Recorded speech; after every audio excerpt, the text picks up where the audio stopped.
Good afternoon. My name is Jonathan Birch. I'm with the Planning Department here at CMAP.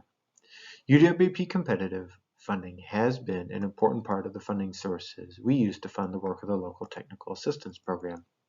And I'm here today to talk to you just a little bit about the types of projects we have funded with UWP competitive funds in recent years. And I'm going to do that by covering two example projects, the first being the Beecher Comprehensive Plan and the second being the Northern Lakeshore Trail Connectivity Plan. Together, these highlight some important themes about the use of those funds, including how we have leveraged other funding sources to maximize their value, the value of planning together for land use and transportation, and the importance of fostering multi-jurisdictional planning. So let's start with the Beecher Comprehensive Plan. The plan itself was completed in the fall of 2019. The planning process itself took about 18 months, beginning in May of 2018. There was a consultant-led project led by TESCA with oversight from CMAP staff, and the project was funded out of three different UWP competitive pots, 2014, 2015, and 2017. As I noted before, the core of the planning project took a year and a half, but the administrative steps on CMAP side ended up taking closer to 2 years. We began scoping for the RFP in January of 2018, and once final invoices were submitted and everything was closed out, it was December of 2019. So it took us right close to 2 years. As with a lot of comprehensive plans, there was an emphasis on public engagement and outreach. TESCA in particular spent a lot of time conducting topic or group-specific focus groups throughout the planning process in order to complement the work that was being done through surveys and other community workshops, and that was an important part and well-received part of the comprehensive plan. As for content, it touched on many of the themes familiar in comprehensive plans: land use, transportation, parks and recreation, economic development. But the focus really ended up being on the intersection of land use and transportation. This is not surprising given the number of major proposed transportation projects in and around the Beecher area for a long time. And when we were getting ready to start scoping the project in January of 2018, we were talking about projects, and the local community was concerned about the impact of projects like the CSX Crete Logistics and Intermodal Center, the Ileana Expressway, and the South Suburban Airport. This has long been a challenge for the Beecher community. Previous planning efforts locally had focused and covered extensively the potential of those projects and how that could impact future development in Beecher. But at the same time, many of those projects were stalled or not moving forward or had an uncertain path forward at that time. And this is a challenge that not is shared just by Beecher, but also other communities that CMAP has been working with recently, including Moni and Piatone. And CMAP has heard this repeatedly, that there's a challenge in terms of thinking about how you're planning for future land use planning in these communities when such major transportation projects have uncertain futures. And this is really where the value of the comprehensive planning effort in Beecher and in the other communities I mentioned before stepped in. The future land use plan, which is the one that you can see in the slide, covered two different alternatives. The first one you see up on your screen was the primary one that was included in the plan, and I'm going to show you a second one in just a moment that was included in appendix. The primary one shows in this very core, you can see in the purples and yellows, the very center of Beecher, along with future areas for potential industrial or residential development. And this scenario really doesn't contemplate the impact of the South Suburban Airport or the Ileana. This is a plan for Beecher to be able to move forward if those projects are not able to move forward, and roots their vision in that possibility, in that reality. But the plan also included a supplemental future land use plan in an appendix to allow them to also be prepared for the world of what if. What if the South Suburban Airport were to come to fruition? What would it mean if the Ileana Expressway were built? And it provides them with that possibility through this secondary future land use plan. It also encourages them to come back to CMAP and work not just with us, but with other surrounding communities if these large transportation projects were to be moving forward, to be able to plan together for their impact across a wider swath of Will County. The second plan that I want to talk about today is the Northern Lakeshore Trail Connectivity Plan. This plan was completed in October of 2020, and was led by consultant Epstein along with CMAP staff oversight. The thing, though, that I'd like to focus on here is the way that the funding mix for this project. CMAP continued to look for ways to leverage its UWP competitive funding with other sources, which was critical.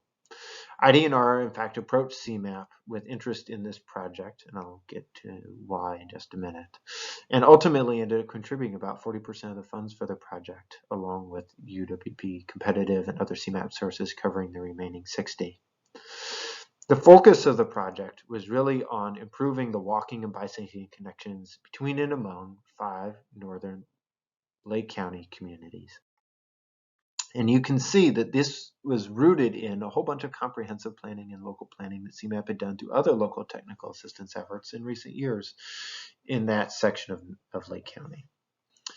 And that's why the plan itself was really focused on generating greater and better beach and lake access, as well as east-west connectivity across the study area and for those communities. These were issues that were identified throughout the previous planning work CMAP had been done, along with being an area of interest and passion for ID&R.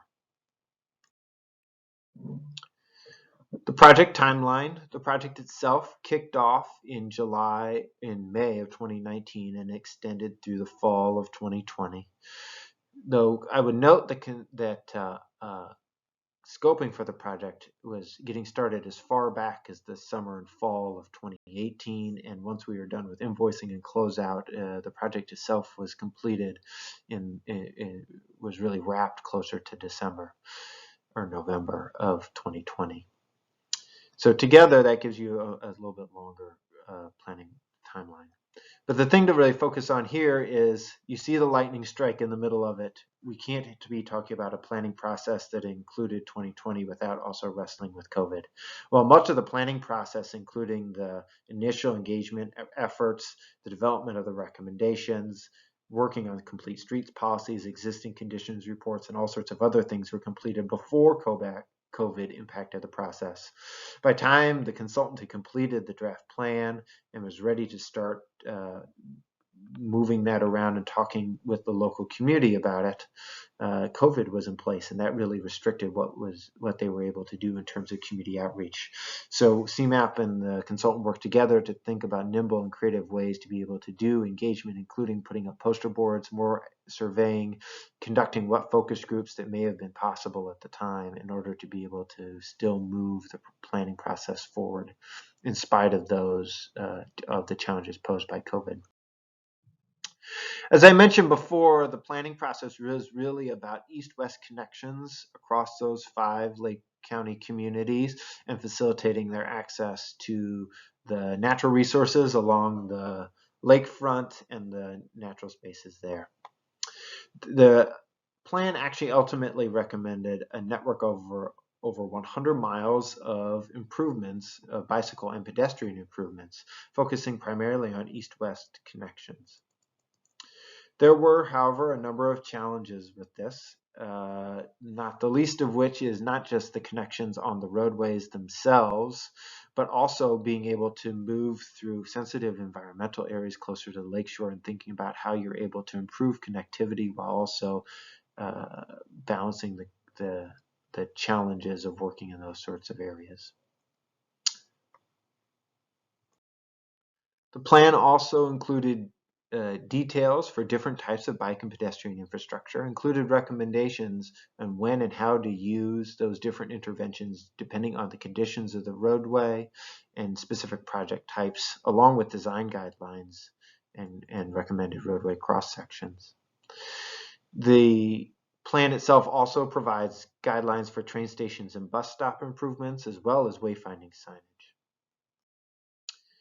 The plan also moved beyond infrastructure, thinking about the types of recommendations that were necessary to get people thinking more about walking and cycling and help them take more advantage of the infrastructure that would be in place. As noted before, the planning process included the development of complete streets policies for a number of the communities, along with working on snow clearing and traffic calming ordinances. It included recommendations for educational programs and additional safe routes planning. It also gave suggestions on how the communities could conduct promotional events like open street days and block parties and other sorts of things that hopefully we'll be able to do once as COVID continues to abate. But the single probably most exciting thing about this project is how quickly the communities involved have moved to implementation. Winthrop Harbor, Beach Park, and North Chicago have already adopted new or revised complete streets policies that were developed by this plan. Beach Park, in fact, moved right away after its completion in the fall to apply for ITEP funding for all the recommendations within their municipal limits along Sheridan Road, and passed a resolution to commit additional matching funds to those ITEP grants. They're also working actively to find other funding sources to be able to apply to as well to keep moving those forward. And IDNR is already at work moving forward with some of the recommendations proposed close to the state line within their park and recreation facilities. Thank you for your time today. Hopefully that gives you a good overview of the types of projects that CMAP has been using UWP competitive funds on, especially in recent years. Don't hesitate to reach out to me. You see my email on the screen, and I'm ready for any questions. Thank you for your time.